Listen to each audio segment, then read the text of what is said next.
아멘. 오늘 본문을 가지고 영적 반응이라는 제목으로 말씀 전가하도록 하겠습니다.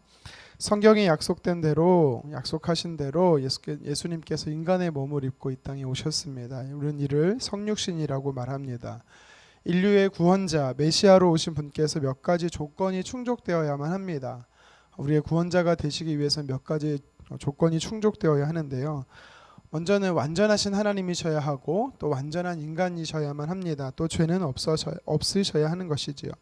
그러다 보니 남자와 여자의 관계에서 태어나는 것이 아니라 죄가 남자와 여자의 관계 속에서 온다라는 것은 죄가 있는 상태를 의미하죠. 그래서 예수님께서는요 동정녀의 몸에서 태어나야만 하셨습니다. 오늘 본문은 예수님께서 마리아의 몸을 통해서 이 땅에 오셨습니다. 그런데 여러분 상식적으로 이렇게 여자가 임신했다 한다면 우리가 믿을 수 있겠습니까? 예전에 한 연예인이 했던 말이 생각이 나죠. 술을 먹고 운전을 했는데 음주운전은 아니다. 음주 측정원에서 면허 정지 결과가 됐는데 술을 먹지 않았다라는 것입니다. 이처럼 사람이 논리적으로 믿을 수 없는 상태가 있다라는 거죠. 이로 인해서요 마리아와 약혼했던 이 요셉은요 고민을 많이 합니다. 오늘날에는 결혼 문화 안에는 이 약혼이라는 게 이제 많이 사라졌는데 우리 부모님 세대에 보면 약혼이 결혼 전에 꼭 있었습니다. 유대 사회도 그렇죠. 유대 사회도 보면 18절에 마리아가 요셉과 약혼했다라고 이야기를 합니다. 여기서 약혼은 이 결혼과 같은 법적인 구속력이 있습니다. 그렇기 때문에 아직 결혼도 안 했지만 남편이라고 표현하고 또 아내라고 표현하는 것입니다. 그 약혼 기간이 보통 1년 정도 되는데요. 이 동거는 안 했다 할지라도 실제적인 결혼과 같은 효력이 있기 때문에 이 기간 중에 만약에 약혼한 남편이 죽으면 아내는 과부가 되는 것이고요. 또 이 약혼 기간 중에 남편이나 아내가 부정을 저지르게 되면 간음을 하게 되면 형벌을 받게 됩니다. 민수기 17장 5절에 보니까 부정을 저지른 자는 돌로 쳐 죽여야 된다는 율법 조항이 있습니다. 본문 19절 상반절의 성경은 그래서요 그의 남편 요셉은 의로운 사람이라라고 성경은 이야기를 하지요. 여기서 의롭다라는 것은 정의롭다라는 뜻이긴 하지만 또 한 가지 어떤 의미가 있냐면 율법을 강직하게 준수하는 사람이라는 뜻입니다. 요셉은 어떤 사람이었냐면 말씀에서 구약의 말씀을 알았을 뿐만 아니라 그 말씀을 삶 속에서 잘 실천하며 적용하던 그런 신앙심이 강한 사람이다라는 것을 성경은 이야기하고 있는 것입니다. 그러니까 만약에 그의 약혼녀였던 마리아가 임신을 했다 이 소식을 들었으니 그가 어떤 생각이 들었겠습니까? 둘 중에 하나가 생각이 나는 거죠. 율법에 따라서 돌로 쳐 죽이든지 아니면 모세가 말한 것처럼 이혼 증서를 써서 파혼을 하는지 그런 결정을 하는 것이죠. 그런데 오늘 말씀에 보니까 무슨 사연이 있겠지. 그래서 그는 조용히 파혼하는 것을 선택을 합니다. 19절 하반절의 말씀처럼 그도요 가만히 끊고자 하였다라고 성경은 이야기하는 것입니다. 여러분들도 아마 한 번쯤 경험해봤을 것입니다. 어떤 고민이 많으면 잠을 잘 못 자는 거죠. 잠이 잘 오지 않는 것입니다. 그러니까 설잠을 자는 것이죠. 오늘 본문에 보면 이런저런 생각 때문에 피곤했지만 잠을 못 자는 요셉을 보게 됩니다. 그가 이제 약혼녀 마리아로 인해서 잠을 못 잤겠죠. 20절 상반절에 보니까 이 일을 생각하고 있다. 그러니까 이 일 때문에 그가 밤낮 고민하고 염려가 많았다라는 겁니다. 그러는 가운데 딱 잠시 잠이 들었는데 꿈에서 천사가 나타난 것이죠. 기상천외한 일이 벌어진 것입니다. 20절에 말하는 것처럼 마리아의 임신은 성령으로 잉태된 것이다라는 것에 대해서 천사의 와이프 되는 다시 말해 약혼했던 그 마리아가 수태하게 된 것은 성령으로 된 것이다라는 것에 대해서 이야기를 합니다. 22절 23절에 마리아에게서 태어날 아기는 이 800년 전인 이사야 선지자가 예언한 것이고 정확한 예언은 이사야 7장 14절에 보라 처녀가 잉태해 아들을 낳을 것이다. 이것에 대한 예언의 성취고 그리고 이 여인을 데려오는 것을 두려워하지 말라라는 이야기를 24절과 그리고 25절에 듣게 됩니다. 이 말씀을 우리가 보면서요, 예수님께서 이 땅에 오실 때 처음 이 요셉과 마리아의 가정의 스토리를 통해서 저와 여러분에게 도전하는 또 메시지가 있습니다. 이것을 이렇게 오늘은 좀 단어로 표현하고 싶은데요. 첫 번째 우리에게 주는, 그러니까 하나님의 은혜가 우리에게 왔을 때 우리가 반응해야 되는 영적인 반응이 이 단어로 표현하면 첫 번째는 사랑이라는 것입니다. 그리스도인들은요, 이 사랑으로 다른 사람의 허물을 덮어줄 수 있어야 한다라고 성경은 오늘 우리에게 도전하고 있는 것입니다. 19절에 요셉은 드러내지 않고 가만히 끊고자 했다라고 했습니다. 누가복음 1장 성경을 보면 성령으로 잉태되었다라는 사실이 먼저 마리아에게 전해집니다. 그리고 나서 마리아는 자신이 성령으로 잉태됐다라는 사실을 그 약혼자였던 요셉에게 알렸겠지요. 요셉은 이 마리아의 이야기를 듣고 나서 놀람과 그 충격 그 자체였습니다. 아무리 요셉이 마리아가 성령으로 수태했다라는 것을 들었다 할지라도 역사상 유례 없는 일이었기 때문에 그는 받아들이기 너무 어려웠던 것이죠. 이제 요셉에게는요, 갈등과 고민 속에서 결단을 해야 했습니다. 그는 조용히 아무한테도 알리지 않고 조용히 파혼을 하려고 했던 것입니다. 이 자신의 극한 감정을 다스리면서 상대의 수치를 덮어주고자 노력했던 요셉의 태도는요, 우리에게 진짜 사랑이 무엇인지에 대해서 보여주고 있는 것입니다. 보통은요, 사람이 믿었던 사람에게 배신을 당하게 되면, 또 믿었던 사람에게 손해를 보게 되면 본능적으로 극도의 분노로 사로잡히는 것이 우리의 사람의 이 반응입니다. 자기가 입은 상처와 이 상처를 보상하려고 하는 이 복수심이라는 것에 사로잡히게 되는 것입니다. 그런데 요셉은 그렇지가 않았지요. 그렇게 하지 않았다라는 것을 우리도 그렇게 해서는 안 된다라는 것을 성경은 이야기하는 것입니다. 잠언 10장 12절에 사랑은 모든 허물을 가린다라고 이야기합니다. 사랑은 모든 허물을 덮는다라는 것이지요. 요셉은 이 말씀을 실천한 것입니다. 고린도전서 13장은 사랑장이라고 표현을 합니다. 13장 5절에 보면 사랑은 성내지 아니하며 악한 것을 생각하지 아니한다라고 이야기를 합니다. 이 말씀처럼 요셉은요, 지금 상황은 납득되지 않고 어쩌면 때론 이해가 안 됐을지라도 그는요, 사랑으로 화를 내거나 또 분을 내려고 악한 것을 생각하려고 하지 않고 조용히 사랑으로 허물을 감싸주려고 했던 것입니다. 골로새서 3장 13, 14절도 말합니다. 누가 누구에게 불만이 있거든 서로 용납하여 피차 용서하되 주께서 너희를 용서하신 것 같이 너희도 그리하고 이 모든 것 위에 사랑을 더하라. 이는 온전하게 매는 띠니라 라고 성경은 말합니다. 사랑으로 서로를 용납하고 용서하고 하나 될 때 하나님께서 그것을 기뻐하신다라는 것이죠. 오늘 그리스도인으로서 영적인 반응을 첫 번째로 우리에게 도전하시는 것이 사랑이었습니다. 저와 여러분들이 이 말씀을 기억하면서 사랑을 실천하는 하루 되기를 간절히 소망합니다.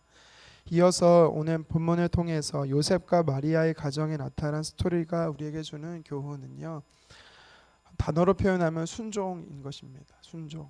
하나님의 말씀을 들었다면 하나님의 사람들은 순종해야 하는 것입니다. 20절에 꿈에서 천사가 요셉에게 나타나 말합니다. 뭐라고 말합니까? 내 아내 마리아 데려오기를 무서워하지 말라라는 것입니다.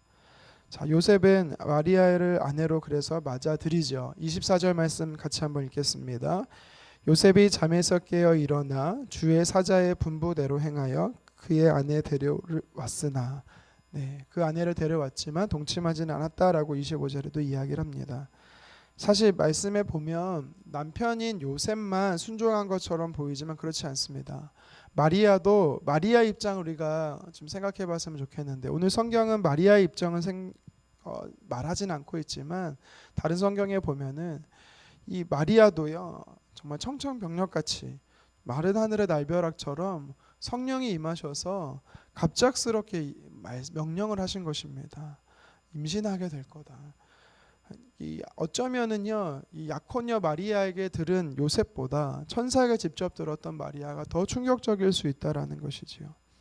임신했다는 사실을 마을 사람들이나 이웃이 듣고 보고했을 때 따가운 시선을 감당해야 했었던 이 마리아도 그도 순종으로 참아내고 순종을 통해서 그걸 이겨낸 것을 우리는 말씀을 통해 보게 되는 것입니다.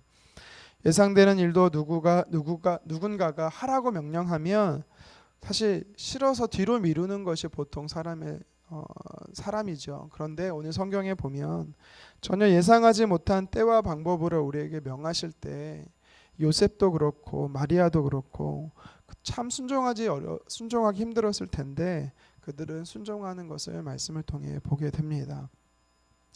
어렵기 때문에 우리는 순종하면 하나님의 놀라운 은혜, 기적을 경험하게 되는 것입니다.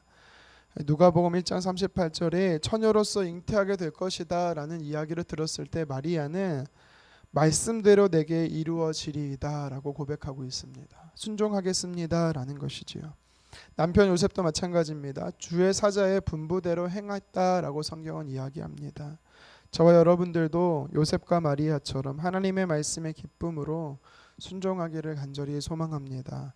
순종한 사람은 하나님의 영광 위에 기쁨에 쓰임 받는 그릇이 된다라는 것을 기억하셨으면 좋겠습니다.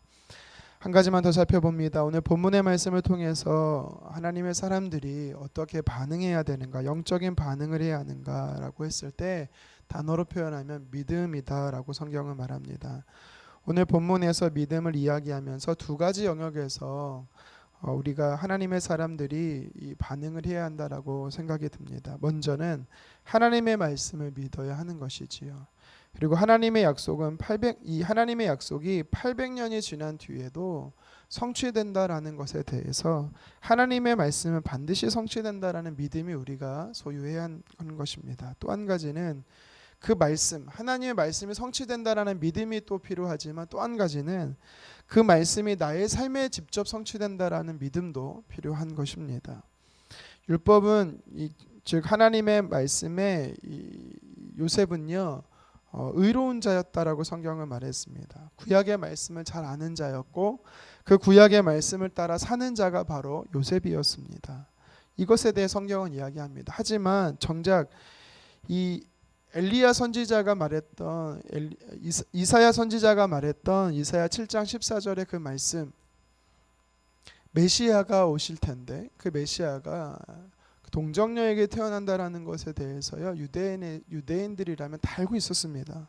그러니까 그것을 믿은 건 맞습니다. 하지만 실제적으로 그 말씀이 언제 성취될지에 대한 믿음이 막연했고 또 한 가지는 그 믿음이 자신의 가정과 또 자신과 관련된 사람에게 성취될 것에 대해서는요 믿지 못하고 있었다라는 것을 오늘 말씀을 통해 보게 된다라는 것이지요. 왜 그렇게 사람들은 믿지 못했을까요? 아니 어쩜 요셉이 왜 믿지 못했을까요? 그것은 하나님의 말씀을 상식적으로 논리적으로 인간의 사고 속에서 바라보는 시각 때문이었다라고 저는 생각을 합니다. 한 가지 예를 들면 성경이 저와 여러분에게 뭐라고 말합니까? 예수님 곧 오신다. 예수님 재림하신다. 그날이 속히 올 것이다 라고 성경은 말합니다. 그날이 오늘이 될 수 있다라고 분명히 얘기합니다. 자, 우리는 이 말씀을 못 믿는 것이 아닙니다. 믿습니다. 그렇죠? 그런데 중요한 것은 무의식적으로 어떻게 생각합니까? 주님 오실 겁니다. 하지만 오늘은 아닐 겁니다라는 생각이 우리 안에 있다라는 것입니다. 설마 오늘 오시겠어? 오셔도 오늘은 아닐 거야. 우리가 이런 사고를 가지고 있다라는 것입니다. 성경에 대해서 하나님의 약속이 성취된다라는 것에 대해 우리가 어떻게 반응하냐면 지금은 아닐 거야, 여기는 아닐 거야, 나는 아닐 거야라는 이 믿음 없는 생각을 나도 모르게 한다라는 것입니다. 왜요? 내 상식에서 성경을 보기 때문이지요. 성경은 상식적으로 보면 예수님의 동정녀 탄생을 믿을 수 없게 합니다. 상식적으로 성경을 보면 예수님께서 무리를 걸으신 것은 불가능한 것으로 믿지 못하게 합니다. 예수님의 십자가의 죽으심과 부활하심을 믿지 못하게 하는 것이 바로 우리의 사람의 상식이라는 것이지요. 우리는 그래서요 믿음을 소유한다라고 말할 때는 상식을 뛰어넘어야 하는 것입니다. 오늘 본문은 저와 여러분들의 상식의 그릇을 깨고 사고의 수준을 뛰어넘고 그 믿음을 소유하라라고 도전하고 있습니다. 우리는 믿음을 소유합니다. 어떤 믿음을 소유합니까? 성경에 하나님의 기록된 이 말씀은 반드시 성취된다라는 믿음과 그 약속의 말씀의 성취가 나에게 구체적으로 실천된다라는 이 믿음을 우리는 소유해야 되는 것이지요. 요한복음 11장 40절에 예수님이 말씀하십니다. 너희가 믿으면 하나님의 영광을 보리라. 저와 여러분들의 이 믿음을 소유하기 바랍니다. 말씀을 정리합니다. 예수님께서 성육신하는 가운데 마리아와 이 요셉의 이 가정을 선택을 하셨습니다. 그리고 그들의 모습을 통해서 하나님의 사람들이 어떤 영적인 반응을 보여야 되는지 몇 가지 단어로 표현을 했습니다. 사랑과 순종과 믿음인 것입니다. 우리는 누군가의 허물을 사랑으로 덮어야 합니다. 예수님께서 십자가에서 그 사랑으로 우리 모든 사람의 죄를 용서하셨던 것처럼 우리도 사랑으로 덮어줄 수 있어야 합니다. 두 번째는 순종해야 하는 것입니다. 마리아와 요셉이 천사의 이 뜻을, 하나님의 뜻을 천사가 이야기를 했을 때 다 이해할 수 없다 할지라도 그들은요 순종했습니다. 순종했더니 영광을 보게 된 것이지요. 또한 마지막으로 우리는 믿음을 소유합니다. 하나님의 약속이 반드시 성취된다는 것과 그 말씀이 나에게 성취될 수 있다는 것을 우리는 믿어야 합니다. 이 사랑과 순종과 믿음의 영역이 오늘 저와 여러분 삶 안에서 귀하게 열매 맺기를 주님의 이름으로 축원합니다. 기도하겠습니다.